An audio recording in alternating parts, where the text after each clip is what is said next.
Welcome to the show. I'm Jason Whitlock, and I'll tell you why Bill Belichick isn't happy about what Robert Kraft just said. And I'm Colin Cowherd, and I'll tell you why the Warriors' loss last night isn't as bad as you might think. Speak for yourself on a Wednesday. Starts right now. I don't think it's a big deal at all. Warriors still winning that series. All right, welcome to the show. We're joined today by Super Bowl champ Cliff Avril and former NFL head coach Eric Mangini. Let's start in the NFL, which announced a major change to their national anthem policy that is meant to diffuse the controversy over the protests that have rocked the league the last two seasons. The new policy will allow players to stay in the locker room during the anthem, but requires those that go to the field to stand, and will include fines for teams whose players don't stand. Each team will also be able to develop their own policy, provided it is consistent with the principles of the league's policy. Roger Goodell addressed the new approach today. Our objective as a league and to all 32 clubs, which was unanimous, is that we want people to be respectful at the national anthem. We want people to stand. That's all personnel, and make sure that they treat this moment in a respectful fashion. That's something that we think we owe. We've been very sensitive in making sure that we give players choices, but we do believe that that moment is an important moment. The NFLPA raised objections to the new policy almost immediately, saying, quote, the NFL chose not to consult the union. The vote by NFL club CEOs today contradicts the statements made to our player leadership by Commissioner Roger Goodell and the chairman of the NFL's Management Council, John Marr, about the principles, values, and patriotism of our league. Cowherd, what's your reaction to the new policy? Well, it feels a lot like the NBA policy, which is, I've always thought it's very interesting. The media largely doesn't like powerful people. The media is fighting for the underclass, the oppressed, right? They're anti-corporate America. The NFL is the #1 TV show on 5 networks in America. It is the big and the powerful. And the media interprets this as bad NFL, because there's kind of a thing going on right now with the media. NFL bad, NBA good. The NBA's got mostly the same policy. You were not allowed in the NBA. The NBA doesn't allow you to kneel for an anthem. Fines, suspension. The NFL's saying, all right, listen, if you come out, we don't want you to kneel. It hurts business. To me, it feels a lot like the NBA, but I think the NFL will probably get clobbered for it. Clearly, there's an attack on the NFL by the media, and they've baited a lot of players unwittingly into being a part of the attack on the NFL. And so, yeah, the NFL's treated unfairly. The NBA has basically had this policy for decades, and no one thinks that the NBA is oppressing their players. I don't really like the new direction. I wish they had just chosen, I thought they had 2 options. You know what? We're going to do the national anthem without the players, the way they do it in college football, the way we did it previously. Players will be in the locker room, we'll have the national anthem. That was one option. That's a good idea. The other option that I would have chosen is, okay, if you kneel, if you do any kind of protest, you don't play, period. And just leave it at that. That would have been one of the 2 options, either in the locker room, or if you want to kneel or protest, no problem. You just don't play. By the way, for years and years, when I was a kid growing up, most of it, they didn't have the anthem. That's another thing that's lost. The NFL, and I've criticized the NFL before, these are billionaire owners. They all decided we want the anthem. Why? Because they were getting paid by the military. So my thing is, if you're getting, the NFL created some of this themselves. Well, again, it goes a little deeper than just the small amount of money they get from the military to do this. This goes back to Pete Rozelle attaching football to patriotism, the military, and things like as a television strategy, as a way of attaching, for football to supplant baseball as the most powerful sport in football. And it's one of the main reasons why the NFL makes so much money and is able to play the players a lot better than they used to be able to. Well, the NFL really had to make a move. One of the reasons they got criticized so much last year is there wasn't clear direction, one way or the other. And now they've given clear direction. If you do this, the club's going to get fined. You can potentially now get fined by the clubs.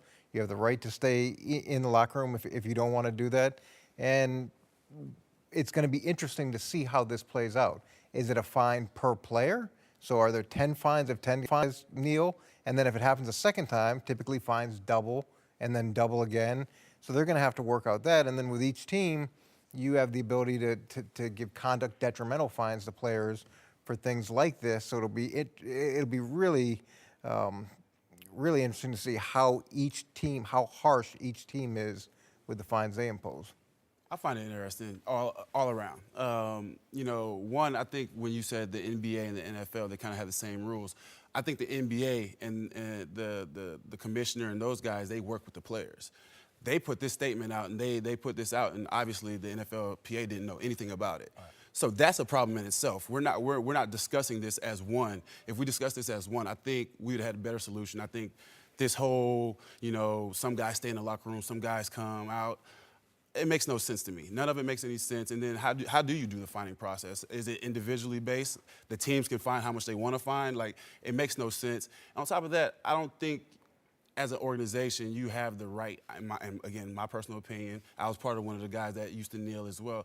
I don't think you have the right to tell me how or what I should do when the national anthem is playing, because there's a gazillion other people in the crowd that's talking, that's chanting, that's doing all these other things. We don't do that when we come into this building, whenever you clock in to work. So none of that stuff makes any sense. Hold on, though. The people in the stands aren't getting paid. Okay. They're not making a dime. The NFL is paying the players a lot of money. Yes. And at the end of the day, Cliff, and I hear you, it's a television show. That's all the NFL. It's entertainment. No, it's just a television show. Mm-hmm. It's the NFL would virtually go away if TV went away. And so it's a television show. Mm-hmm. Television shows have scripts. There are things we can and can't do on this television show. It's almost any workplace. But that's not scripted, though. Like a game, and because that's what everybody comes to see is entertainment. They come to see that. Right. I get that part. But at the end of the day, I have a platform. I have a platform, and I can use it for whichever way. If the NFL came together with the players, I think they wouldn't have this issue in the first place. Listen, there's a talking point that is pervasive, that the NBA and the commissioner, they talk and they just get along and they hold hands and they pray together at night. The reality is David Stern instituted the rule that the NBA has about the national. He didn't consult with the players. You don't think so? No. You don't think they had the conversation, though? No. Chris, that's Cliff, my thing. You've been playing football. I cover sports for a living. All the way back to when the NBA did this, when they ran Mahmoud Abdul-Rauf out of the league. I was alive and covering sports then. There was no consultation with the players. David Stern ruled with an iron fist. Pete Rozelle ruled with an iron fist. That's why these leagues are so successful and guys are making so much money.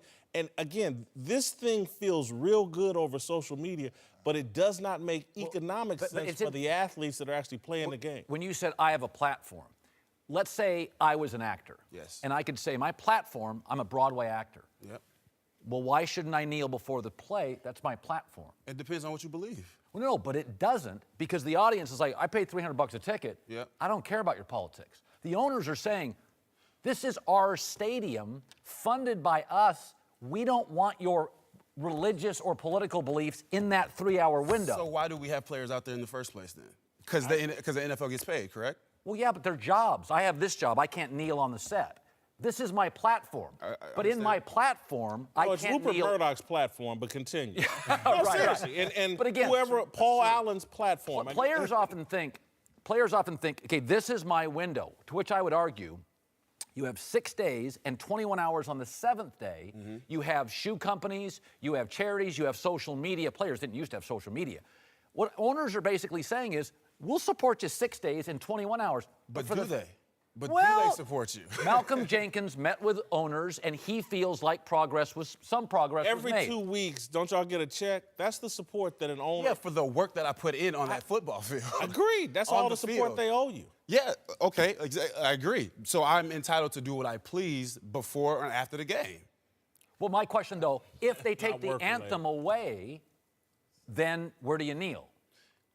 You just don't, I guess. See, that's my point. But you still have the conversation, though. No. Conversation's fine. Because that's the original, for me, and why I was a part of it, the original conversation, the original reason why I wanted it is to have the discussion. I felt like that was my platform to be able to make, because nobody's listening to me after the game. They're talking about the game. Nobody's listening until we do this, and then people start having the conversation. Cliff, And the conversation that's going on, I'm sorry, Eric, for not letting you get in here. That's right. But Cliff, the conversation is going on. Just the reality, Mm-hmm. not what your desire or Kaepernick's desire is. The conversation that's been going on has been exactly the one we just had. Mm-hmm. There has not been any conversation about police brutality in this conversation. Mm-hmm. It's been about the national anthem. That's why some people, older people that are trying to like, hey man, don't mess up your money. And if you really want to have this conversation, there's a better way. Because this conversation better about way, the national, to use the money that you're acquiring Please, yes. to support the issues politically that you are passionate about. So who says we're not doing that though? I'm we're not doing we're doing that, but at the same time, I feel like the conversation still needs to be had from the standpoint of people understanding what other people are going through in this country. And we've been having, for overwhelming part, a conversation about the national anthem, not about what people are going through, not any That's of part that. of the problem, It's too. been I agree. about the national anthem, just like we all just participated in here. It hasn't been effective, and that's not people trying to say you're wrong, don't be concerned. There are people like that have lived longer that are saying there's a better way, there's a more effective way. And again, and my overall perspective is just like, as long as we as black people, as long as our happiness is attached to how some random white person we don't know feels about us, we're going to be very unhappy I for a think very long I think this time. whole thing, he has issues, you're media, you're a coach. I still can't figure out what coaches are supposed to do. I need the support of my player. Like, we always talk players, media. If I was a coach, I got an owner that doesn't want it. I got players that do. For coaches, it's where do you go? Where do you land on it? Yeah, and that's the biggest issue. You saw it in Pittsburgh last year. They were trying to get a universal answer to this problem. And even the debate that we're having now, this is the issue, is it's hard to agree on politics, and it's hard to agree on political issues that so many people are passionate about. And what the NFL did is say, okay, this is going to be our policy. We have a policy, and now it's up to you to determine how you're going to enforce that club to club. And that at least gives you some clarity as an organization. From a coaching perspective, the Pittsburgh situation to me was extremely difficult. They tried to get something so that the group could be unified, but they couldn't, and it ended up being a huge distraction. And that's the difficulty with signing Eric Reed or Colin Kaepernick, is the distraction component of it to an organization. Think about this. Politics, whether you're at the Thanksgiving dinner table, work, everywhere.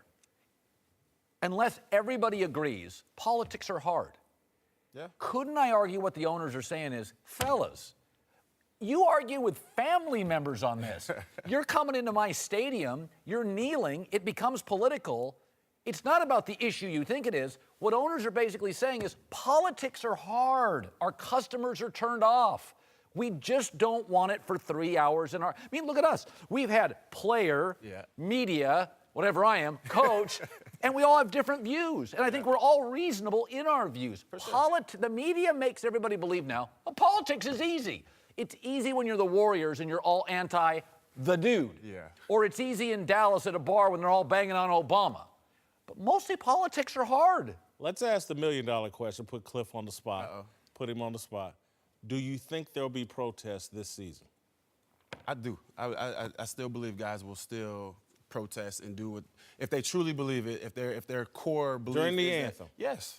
I think there'll still be guys that do it. But this dynamic has changed now, because there's the short-term ramifications where you now are costing your owner money, and that becomes a real. Of course. That becomes attractive to some players.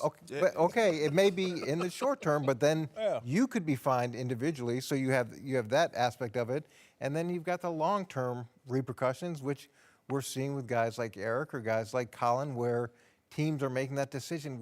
Your skill set is not going to offset the distractions, and now they don't have a place to play. Supremely talented, gifted players in their prime can do whatever they want.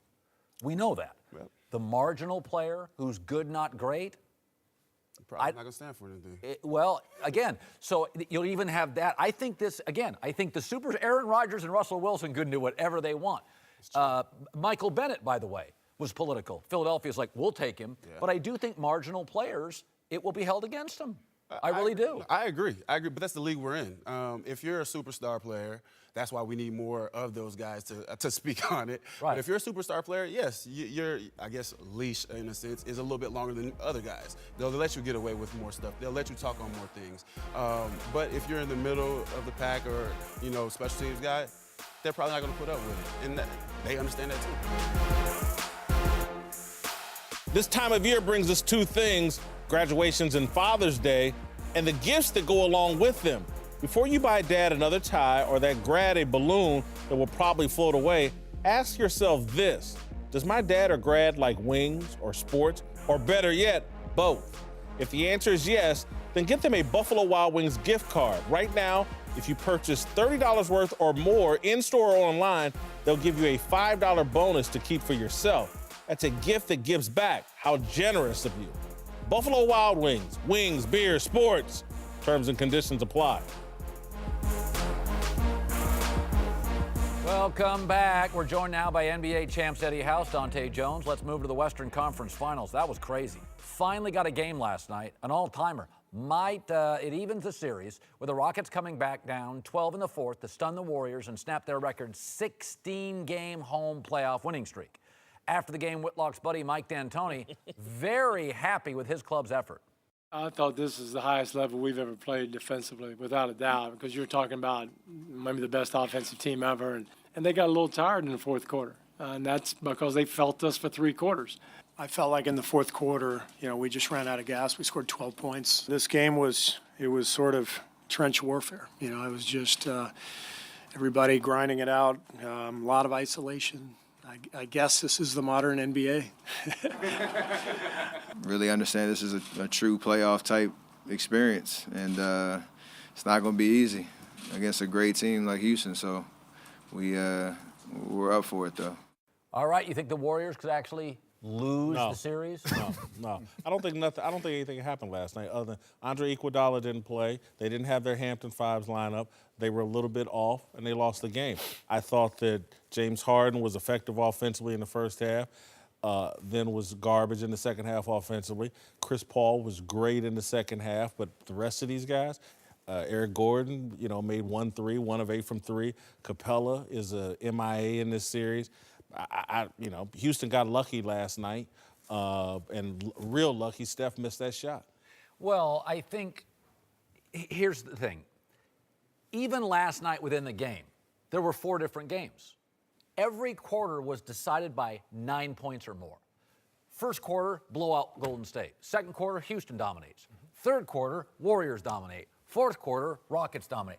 This series is all over the map. The difference is, here's where nothing's changed. Golden State's still got more good players. Now, do I think it's a math equation? If I'm Golden State, I'd rather not have 2 of the next 3 on the road.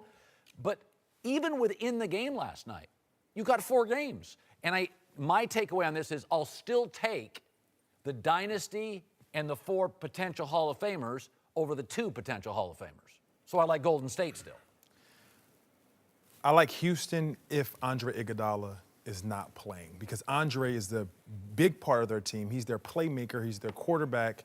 He's their defensive juggernaut. They become a normal defensive team where you have one elite defender, and that guy has to chase around the best player. But with Andre, it gives them a different dynamic. You have Clay and Andre. So now with all their switches, they can run pick and roll, and they can run different sets to get the switch and pick on the bad defensive guy now. More bad defensive guys to pick on. So defensively, they don't have that edge that they normally have. And then guys are not getting easy shots, and guys are not getting settled down, and guys are not getting positions to win without him on the floor, without his presence there, period. It's going to be a different series if he can't go out there and suit up and be able to help them on the court. He was noticeable in the fourth quarter. It was noticeable they didn't have Andre Iguodala. Smartest guy on the team. To answer the question, do I think they will lose? They could, but they're not. They could lose. It's a possibility they could lose this series, but they're not. The thing is, will they have Houston played desperate last night. Yes. And you could see it in their defensive intensity, but they still gave up wide open shots as well as great of a defensive game that everybody thought they played. Golden State missed a lot of wide open shots. And in that fourth quarter, you look at it, they went 0 for 6 from 3, Golden State, 3 of 18. It's a make-miss league. That's what everybody says all the time, right? And that's what happened. Houston made their shots when Golden State didn't make their shots. Golden State turned the ball over 4 times in the fourth quarter. Houston took care of the basketball in the fourth quarter with only 1 turnover. My area of concern is, to hit on your point, Andre Iguodala, his health, but also Klay Thompson's health. He was a little gimpy there last night. He didn't play well at all. So we got to see is he going to be healthy now. If those 2 guys aren't playing, now the tides have turned a little bit. The tables have turned. You don't have 4 guys out there. You have 3 scorers now. And Andre Iguodala, both of your best defensive players, they're not in the building. But they're not going to lose, I'm saying. So part of the game you're playing in the playoffs too is health. Health is a big part. It's talent and rotations and adjustments. Health is a big part. And if you have Klay and Andre not up to par or possibly not participating, and Steph, who's still probably not healthy, but he's still out there having big quarters, that's going to be tough for them. I think Houston did a good job of weathering their storm. Their big third quarter team was a 17-point shift in that third quarter, and they didn't take good shots within that quarter. Houston just got up shots and let a quarter go by, but they weathered the storm and came back and fought. I just don't think much happened last night. Iggy didn't play, and wake me up the next time Kevin Durant plays that bad in the fourth quarter in these playoffs. The whole team, though. Nobody can make a shot. And they only made 3 shots ask in the fourth quarter. This. We've seen this with the Cavs and the Celtics. Mm-hmm. The last game affects the next game's performance. The Warriors came off a 41-point win and led 12-0. Some of it was Houston called a timeout and, changed. I mean, the Warriors' last 4.5 quarters against Houston, they were crushing them. If you were to tell me that Golden State went into the fourth quarter with a 10-point, you could basically book that. They were up 10 points going into the fourth quarter. You could book it. Golden State's going to win that game. But the only team to beat them doing that was the Houston Rockets. Yeah, but it's make or miss shots.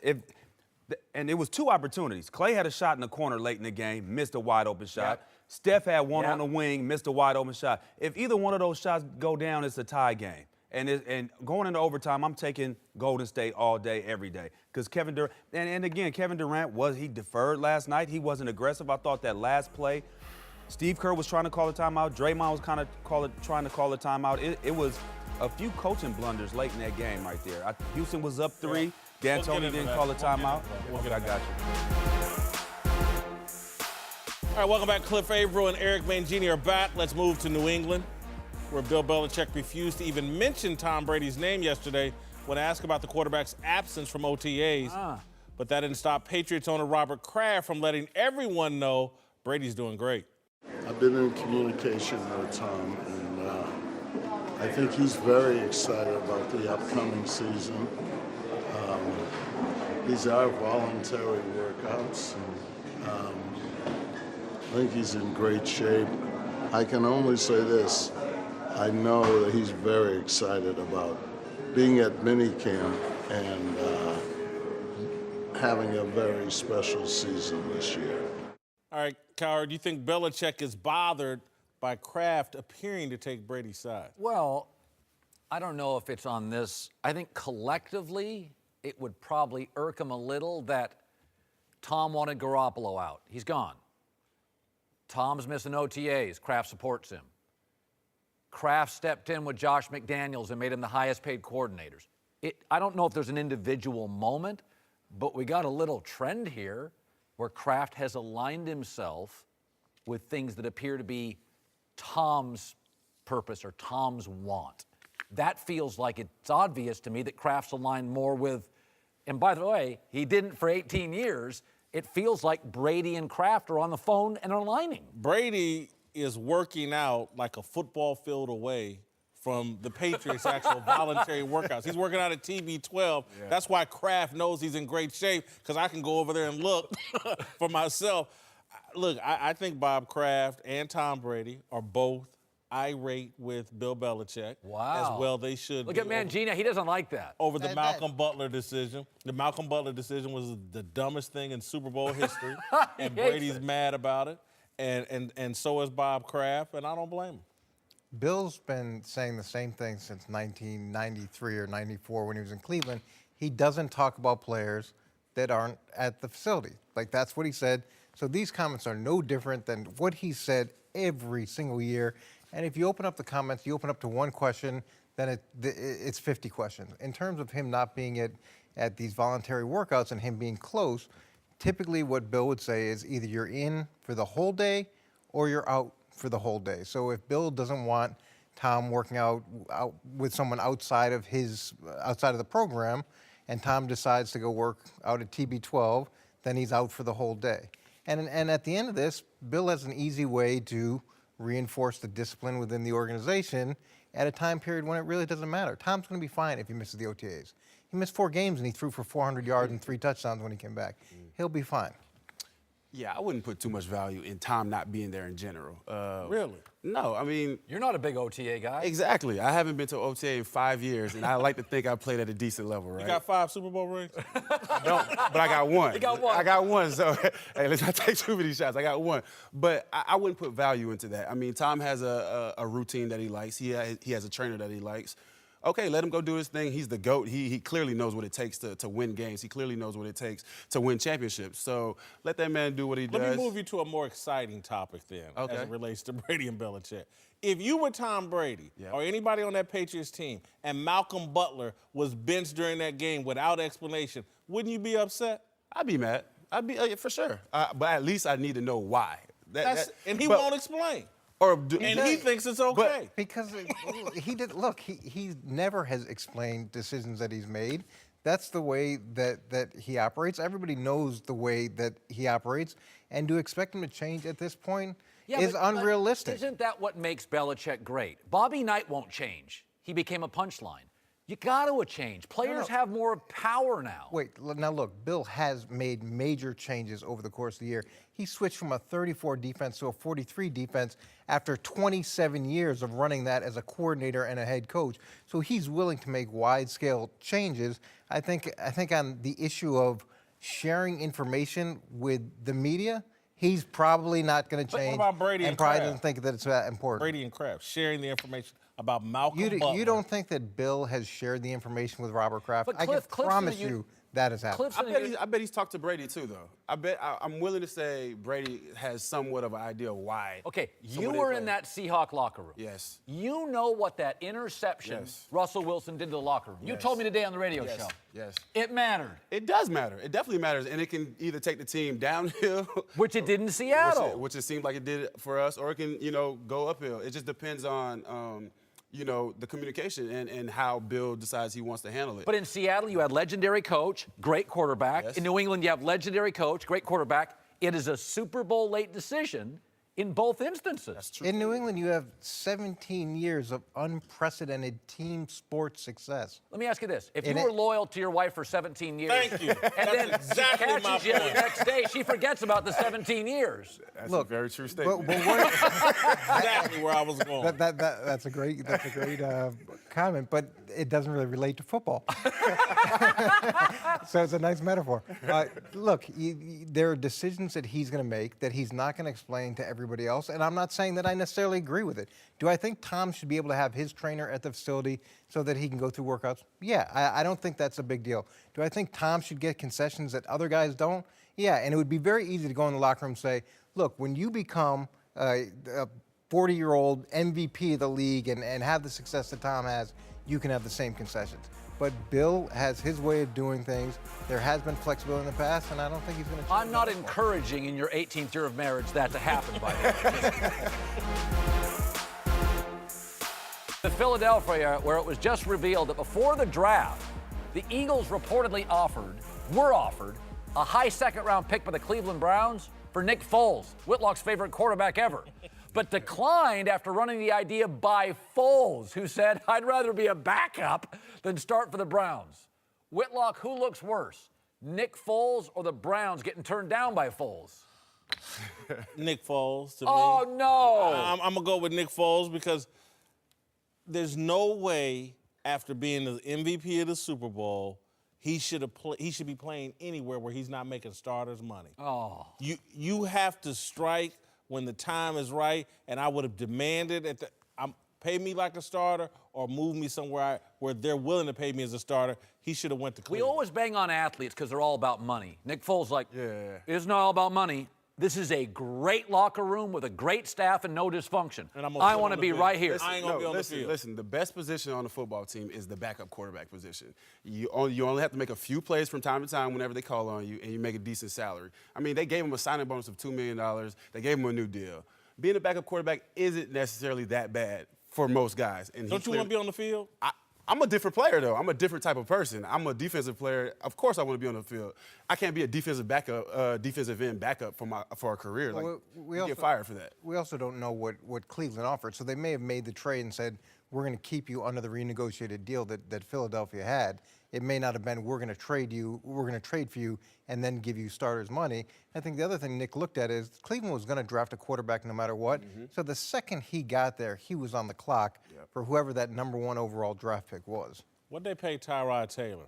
Not a ton. Or, maybe it's an existing contract. I don't know. If I'm Nick Foles, I want to be on the field. I want to be starting somewhere. I think it takes real character to not just be about money. I like that. Nick Foles is like, I'm not about money. I love my team. I love the city. I love my... By the way, we don't know that it wasn't about money, though. We don't know that Cleveland didn't say, you're going to play under that $2 million bonus you got in Cleveland. Okay, ask yourself this. I make the argument that Nick Foles said, I may have the best offensive line in football. Yeah. Or go to Cleveland that just lost Joe Thomas. Part of it's just common sense. As an offensive lineman, you should appreciate that. I'll just say this. Cleveland may not have been the right choice, but I haven't liked the way Nick Foles has handled the entire offseason. He should have demanded to be a starter. So you just were the MVP of the Super Bowl. No, you got your Super Bowl. You got a chance to go out and continue to play. He's going to be backing up Carson Wentz. Who wants to ride the bench when you could be starting somewhere? Backup quarterbacks love to ride the bench. And don't get hit. You don't get hit and you get paid. I'm telling you, backup quarterback and being like a kicker or punter is like the best two positions for longevity. And he's a year away from potentially hitting the lotto. Next year, he can be a free agent, or the way the deal's set up, he gets paid $20 million by Philadelphia to stay there. So he sits there for another year. He knows this is a system he can win in. He knows this is a system that he can excel in. So why not wait it out another year and go hit a home run Jimmy as opposed to a double in or go Cleveland. to a non-dysfunctional team. How do you know that in Arizona, Bradford leaves, and all of a sudden Nick They just Foles drafted Josh Rosen. Well, again, I'd rather back up in Arizona under Rosen than start for the Browns. You think I'm crazy? Nah, it's not look, the Browns are bad, dysfunctional. And look, he could be sitting there saying, look, man, Hugh Jackson's fighting for his life. I could have a whole new coaching staff, of course, whole new offensive system. So maybe this decision isn't as bad as I thought. But being a backup in Philadelphia is a mistake. When I started this show 2 years ago, I would have had no idea that your favorite professional athlete would become Nick Foles. It's not my favorite. You have made him into Kevin Durant. No. It's only when Carson Wentz isn't playing. It's just Philadelphia quarterback. All right, welcome back. Dante Jones is back, joined now by the founder of the Big Lead, Jason McIntyre. Let's move to Boston, where the Celtics host LeBron and the Cavs in Game 5 tonight. Boston rolled the Cavs in the first two at home, then hit a wall in Games 3 and 4. They were out of it 8 minutes in.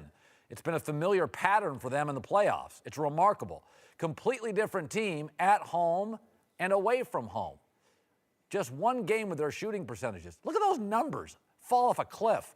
Whitlock, you more confident in LeBron tonight or the Celtics' home court edge? I'm more confident in LeBron James. I think that, again, I said it yesterday, they let the monster out. And I don't think you're going to get him back in his cage until this is over. I think the kids had their fun. Jaylen Brown, Jason Tatum, it was fun while it lasted. I think LeBron puts such a mental toll on you. He's smarter than you. He's more physical than you. He's more athletic than you, even at age 33, 34. It's been a nice little story. I expect Cleveland to win comfortably tonight. Yeah, I wish I had that confidence. I have no idea. Vegas doesn't have any. Vegas is like 1 point spread. Vegas doesn't know. Young people and young teams are unpredictable. How do I know Boston's not going to be great at home again? They're winning by, what are they? 9-0 in the playoffs at home, winning by 11.5 a game. They may be great. Every time I watch them at home, they're great. The facts are for the rest of the series, it's a 3-game series. You have LeBron James. You're probably the worst road team in the playoffs right now. And LeBron has won, one game on at an opposing arena, 25 consecutive Eastern Conference series. So do you have confidence that these Celtics can beat him 4 times in your building? No. Especially when he's figured out how to win in this series. And it's not an offensive end. It's not his scoring. It's not his assist making. It's his attention to detail on defense. I think he's put together some good, maybe great defensive games by just paying attention to his responsibilities and making energy and effort plays. He has to score. He's scoring 40 and 30. But what he is doing, he's leading his team on a defensive end by getting the loose balls, by rotating, by being in the right spot, by setting the tone defensively and being an example for his teammates. And after that, everybody follows and they put together defensive shows of what their capability of doing, and that's winning games on the defensive end. And right now, once they keep that on both sides of the ball, they can be a little bit unstoppable. But once they put great defensive games together, then shots go in and guys have confidence in different areas. And you get all these different outputs by A.Smith, who when he scores over 10 points, they win. But he gets his confidence from defense. And Tristan right now doing a great job on Al Horford and switching on Smalls. Like that consistent defensive pressure is what's going to help them win at least one game in their building. I got to disagree. And let's go to LeBron getting out of the cage, Whitlock. In Game 2, he had 42, 12, and 10, and they lost by double digits. This is a Cavs team that has been Jekyll and Hyde on the road. Okay, we've seen them lay eggs in Boston, and I just feel like the Boston Celtics' identity is defense and playing at home. We got to protect home court. And they're going to go home tonight. You're going to see them lock up Kyle Korver. You're not going to see A.Smith get his 3-point shots. You're not going to see Kevin Love get loose. Brad Stevens, a week ago, Brad Stevens was the best coach in the NBA? And now he's chopped liver because they lose 2 games on the road? This is a team, guys, at home. The Cavs could not top 95 points in Boston. They go on the road. They score 116, 111. I love Boston at home. I take them tonight, even though they're a small underdog, right? But you don't love Cleveland, right? No, and so you but think... no. I take that back. I love LeBron in this spot. Okay, but you don't love the Cavs roster because LeBron can't do it alone. It's a different game now. But he's not going to do it alone because LeBron, what Dante's talking about in terms of him giving energy to everybody else, that has been activated. I think the first 2 games, Boston on a high, and look, Brad Stevens is still a tremendous coach, and Boston's still a tremendous young team. But at some point, that youthful energy, LeBron extinguishes it, and now you need grown folks out there with him. You need Kyrie and Gordon Hayward out there with him. That's where the series is moving. Did you think he did that in Game 2 when he had 21 points in the first quarter? You're like, oh, this is it. LeBron's got it. But that blow he took and when he went off the floor, that was different. This is a different part of the series, and the length of a series sometimes can weigh on you. The first 2 games of the series was the energy and excitement of a new series. We're playing LeBron. We possibly go to the finals. Yeah, you won those 2 games, but then you went on the road and lost 2 tough games and got dogged, and then now you have to take that and try to create some energy at home. I think that is the length of this and the longevity of the series is what's going to wear a toll on a young team who have guys who don't have that past success to reach back onto and say, you know what, we can do this because we did this before. Dante, I think that helps. Before we move on, did the Cavaliers approve this Boston outfit you have? No kidding. Holy heavy green with the logo behind you. All right, to the West, where the Rockets pulled out a close win last night, but there was some questionable decision-making by both teams down the stretch. First, Steve Kerr didn't take a timeout to set up a play down 2 with the clock winding down. Then Chris Paul made a free throw with just 0.5 seconds left, giving the Warriors a chance to set up one final play. Cowherd, what was the bigger blunder? Chris Paul, it's math. He should know better. Let me defend the Warriors on this. So let's say you call a timeout, and the Rockets had been playing great defense on timeouts. Are you going to tell me on a timeout, when the Rockets can adjust, you're going to get an open shot? I want you to watch from a different angle. This is on Klay Thompson, not the coach. If you look at the sideline angle, there is no way in the world that Kevin Durant would have been this open outside of off a timeout. Look at him. He's wide open for a 3, and Klay Thompson didn't get the ball to him. You don't give Houston a chance to go and huddle. I mean, that is on Klay Thompson. This is Belichick's theory. I don't call timeouts late. I'll let you swim in chaos. Why would you give Houston, who had played great defense, a chance to go, okay, let's make some substitutions. Let's get our guys on. Let's double. Durant's wide open. Klay didn't get him the ball. I'm going to be quick because we're tight on time. I agree with you. I think that Chris Paul and Mike D'Antoni and the entire team not knowing he should miss that free throw is an embarrassment, and it's why Houston, to me, can't win this series. Ooh. I can understand why both happened. I think Chris Paul's is more of the questionable one. I'm on your side with Golden State not calling a timeout. I just think that Chris missing the first one put a little pressure on him, and if you miss the second one and you put the call in the ref's hands on how much time existed, and you could get screwed in some sort. So I see why he made it, because at the worst case, we go into overtime. If something happens miraculously, we lose this game. So at the worst, we have to play a 5-minute game. Hold on. Steve Kerr, guys, totally butchered this, okay? You're telling me you just watched your players play the worst quarter in the fourth of all season. 3 for 18 from the field. They had 1 assist in the fourth quarter. That's not Warriors basketball. Colin, they got Steph Curry a shot with 0.5 of a second to potentially tie the game. You don't think with 4 or 5 seconds they could have got a better look than that?